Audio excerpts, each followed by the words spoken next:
Hey, what's up, guys? Good to be with you. Cloud here on the New Vision podcast. Thank you all for listening. Hey, we're starting a new series on the podcast. We're going to be going through Book of Psalms. I think we're going to get to Psalm 50. We've done this a little bit before on the podcast, but we're starting back over. And so, elephant in the room, if you're watching this, we're also shooting a video. So thank you guys for watching. And so today I've got Pastor Brady. What's up, Pastor Brady? How you doing, Cloud? Everybody knows you. Pastor Josh Ranga. Hey, guys. Good to see you guys. Thank you for coming on. Excited to be here. So what we're doing on the podcast, we're going through Psalms to complement the sermon series that we're going to be starting. And so what is that called? That's Summer in the Psalms. Did I get that right? Yeah, Summer in the Psalms. And Josh is going to this was your brain child, or is that right? It wasn't your idea? As long as it's a good idea. Yeah, it's a great idea. So I'm 100% taking credit right now. But then what you're going to do in with Family Worship Month, I think is really going to be cool. We've got some different speakers coming in. You're going to speak, but also David doesn't write all the Psalms. I'm hijacking Cloud's podcast here. We're talking about Psalms. But yeah, so we're going to kind of take a look at some of the stories, the backstory that the particular psalm is that we're studying is kind of talking about, so that our children will be in. So tell us a little bit about that. Yeah, really. Before you do that, just the schedule-wise, Summer in the Psalms is all summer. Yeah. That's the sermon series, and that gets us up to July, which is typically when New Vision does Family Worship Month. Yeah, really. So really excited about the summer and what it's going to look like overall. So June and July, throughout the summer, we're going to be in a series called Summer in the Psalms. So we're going to be each week, we're going to look at a different psalm. But where I come in is over the past couple of years, traditionally, we have paused our regular programming in the children's ministry, and we have joined together for what we call family worship. I like to think of it as 8 to 80 in the room, gathering together as one big family, worshiping, studying God's Word together. But we're going to continue our summer series into July. So what we're looking at in June, we're just going to keep going into July, but we're going to take it to another level. So as Pastor Brady mentioned, kids they learn really well when they get to follow a narrative or a storyline. So we're going to spend 5 weeks. We're going to look at the life of David, kind of think of it as like 5 snapshots. So in that, we're going to look at that story, that narrative, but also the psalm that David wrote that goes with when he was in that season of his life. Yeah. So really excited about that. That's very cool, because that's the backstory behind these songs that were written. Exactly. Like these songs, this is what I love thinking about, is the Psalms are really songs, and they were written from a place. Absolutely. Right? So we get to really camp out and think about what was going on in David's life. What was he experiencing? Where was he at? And you go back to the story. Exactly. And when you look at that, it really helps build that context to understand. I think kids will really be able to grasp on that. But I also think it's really going to be helpful for just the family as a whole, as we sit there and we get a deeper understanding that they're just not words or beautiful lyrics or poetry, but this was really like David's heart crying out to the Lord. That's awesome. When he was experiencing this. You hit on a lot of really interesting stuff we're going to be talking about when we get into Psalms and the context and all that. But a lot of people, I think a lot of scholars over the years will say, and kind of reduce it to Psalms. The book of Psalms is basically like a hymnal. It's like a hymn book. It's a collection of songs, which is mostly accurate. There's some other poems and things like that in there. But going with that, we kind of want to have a little fun, but it is kind of a songbook, really. A lot of these were written in Hebrew and sung in the early Jerusalem Israelite church, so to speak. And so when it comes to music, my wife is a music teacher, so we love talking music. What is your all's, Pastor Brady, you ready for this? What is your favorite genre of music? Now, I don't want no churchy answer. I hate it when people say that. Church answer. So I want your favorite music, but you can't say this. So I don't hate you. I love you. I listen to a lot of Christian music. I'm a big King and Country fan, but I like some 80s country, Be free. Yeah, I am. I'm huge George Strait fan, big time. And you've been known to sing some George Strait. Yeah, like in some meetings. My karaoke go-to is Amarillo by Morning. I won't ask you because at special occasions, but I pretty much kill that. Yeah, I like some Keith Whitley. He's been gone for a long time. That's kind of that's pulling one back. Most people don't know, but he was amazing. So yeah, I'm kind of into that. All right, cool. Josh, how about you? 90s country. Okay, the Yeah. full spectrum. I got two country boys over here. Yeah. Is that like Garth Brooks? What you say, 90s country? You're Garth H.E. Brooks? Break- Breaky George, Alan Jackson, put a little Clay Walker in there. Yeah. Don't know what you're saying, but that's it's if you know 90s. I like all music. I think it's just All kind genres? of all genres. 90s country, 80s rock, and then like new stuff. like arena rock, mullets and stuff. like a little Metallica, AC/DC. Oh, man. Journey, We're gonna. Guns N' Causing some Roses. people A to lot of stumble Guns here. N' Roses. I mean, this is my childhood. That's awesome. What about Def Leppard?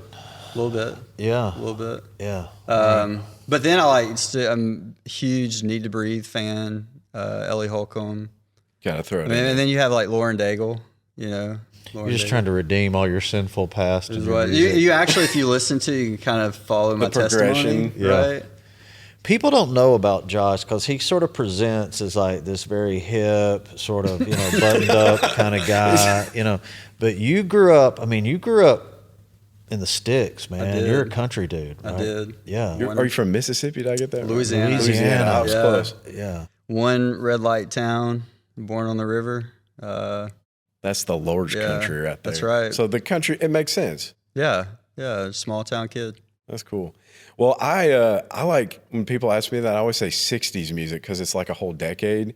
But I love the 60s because I know this is old people music, but you've got, blues, you've got the British invasion, you have like surf rock, you have Motown. I love Motown, like all sorts of like Jimi Hendrix, the psychedelic rock. I love the spectrum.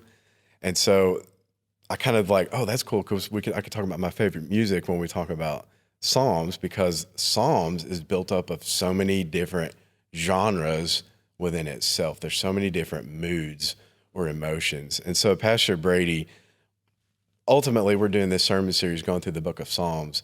Why are we doing that? And maybe you could talk about Psalms as a book in general. Yeah. I think one of the reasons why, first of all, you talk about the different genres or Yeah. the different styles. One of the What things, mood you're into? yeah, the Psalms of Ascent take up a big place in the Psalms. And so one of the things I'm excited about with family worship is really teaching kids to worship. And so the Psalms of Ascent, the Hebrews would sing those as they were going in to Traveling. prepare for worship, making their way to Jerusalem. And so I think that's going to be a great thing for families. But I guess if you had to ask me why that we're doing the Psalms, I think no other book in the Bible, I think, really covers just raw emotion like the Psalms. There's so many of the Psalms, and they are songs. I mean, David writes 70 songs. I mean, 70, that's a lot. Yeah. David's a dude who would write a song, play a harp, and cut your head off. Yeah. He did that with, that's He's a literally. sweet They're all guitarist. like, at the beginning, it's like, oh, my life is falling apart. And then 2 verses later, it's like, I love you so much, Lord. Like, you're so good Right. to me. I think that's the tension of the Psalms is the lament and the praise. The real honest emotion. God, I don't like this. I'm afraid. Why are my enemies prospering? This doesn't make sense. I'm very.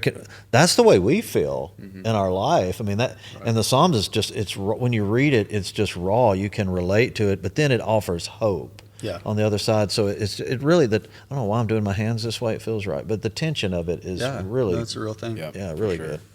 And so you've hit on some things, all the different genres and the difficulties, and it's like we're reading someone's journal. What do you think are some other difficulties when it comes to interpreting the Psalms and applying it and all that? Well, first of all, I mean, a lot of people just assume that David wrote all of them. Well, he doesn't. Right. Maybe half or not quite half of the Psalms.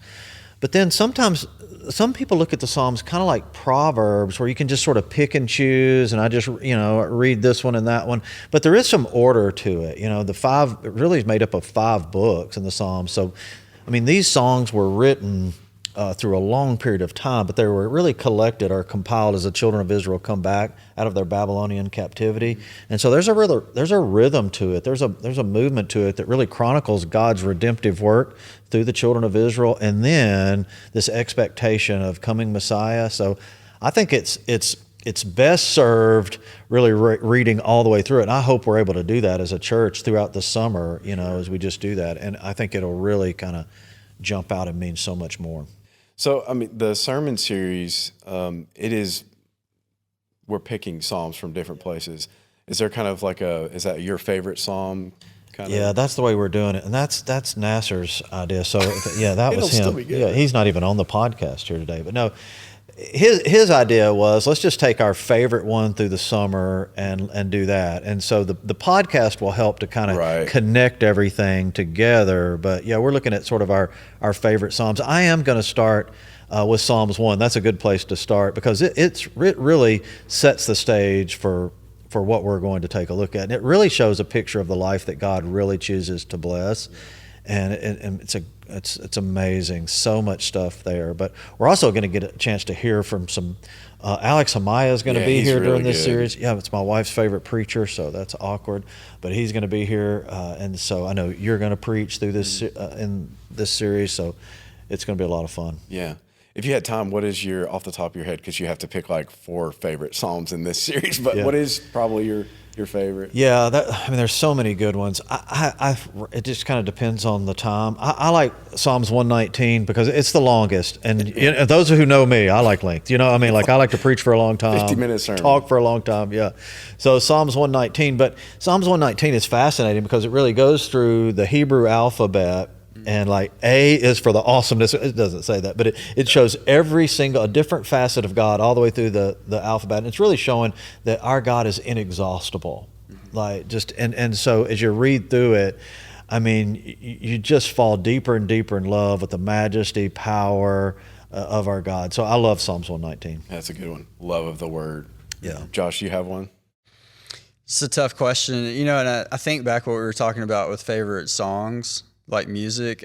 The easiest way to describe it, I think, would just be like when you're in your truck and Yeah, it's just dude. like the kind of the mood you're in. Yep. Like last week I was camped in Psalm 32:8, which is like the Lord will counsel you and He'll give you wisdom.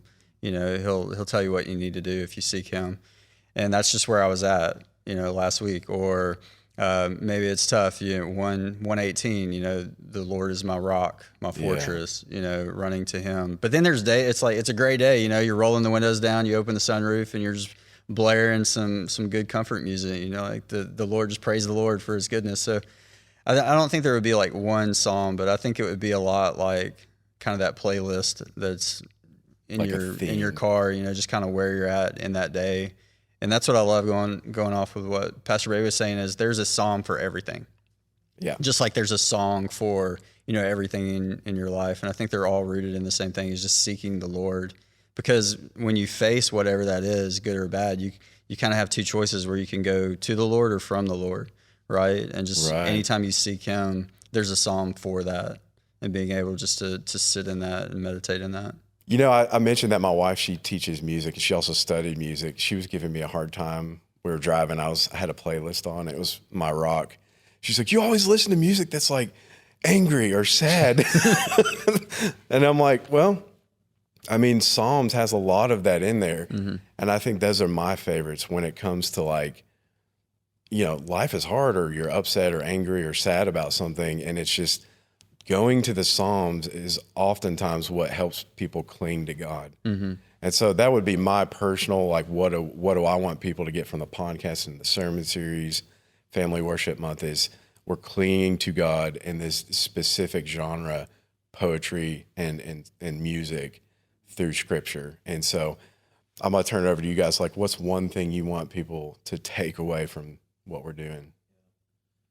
I guess I'll start. I think right now, we talk about this sort of a lot. I think in the last several years, I think our culture, our church culture, has dealt with just anxiety probably more than any other time I can remember in our life. It is a day that we have a lot of fear and anxiety and discouragement.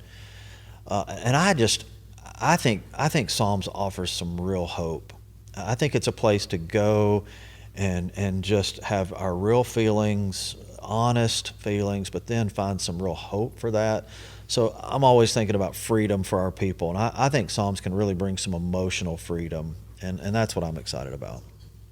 Yeah, I completely agree. I think that there's so much there that for most people, they don't realize what's there, when they're carrying their Bible around, and it's easy to just kind of scheme over it and just think, oh, well, that's a lot of, these are, I don't really know. David wrote a bunch of songs, but really like stopping and just is thinking that they're relevant to us, those prayers. And I think praying through the Psalms, Yeah. especially as we need to get anchored in what is true, you know, being kind of tossed around with those emotions, especially that worry and anxiety. And think about who David was. Think about the life that he lived. I mean, that one, he was kind of this underdog, you know, and then one, Saul was running after him, right? Trying to kill him. Like, you think you got a stressful day, like have the king of, you know, the chasing you after you. But then also he's leading God's people. And, you know, he's known as a man after God's own heart, where he wanted a deeper relationship with the Lord, and he was crying out for that, and he was seeking that. And I think that as believers, that we all long for more, and I think you can find that in Psalms. And even if you're learning about who God is, like maybe you've not put your faith in Jesus yet, it really helps you to understand the heart of God, that he's for us and he's with us no matter where you're at in life, no matter where you're at in your relationship or your walk with him. Yeah. And that he understands our heart and we can feel fully. Absolutely. Absolutely. Guys, thank you so much for coming on. I really appreciate talking with you and goofing around and also directing people to the Psalms. Yeah, man. Thanks for Thanks having for us. all you do, Awesome. Cloud. Well, guys, again, we're going to be starting in Psalm 1 tomorrow, and then stick along with the sermon series and family worship as well. So I know you guys are going to be driving, you're going to be commuting, you're going to go on vacation. We hope that going along with the podcast will keep you, because you can do that from anywhere. So hope you continue to enjoy Psalms on there, and then also read it for yourself. So guys, have a great day, and we'll see you on the next episode.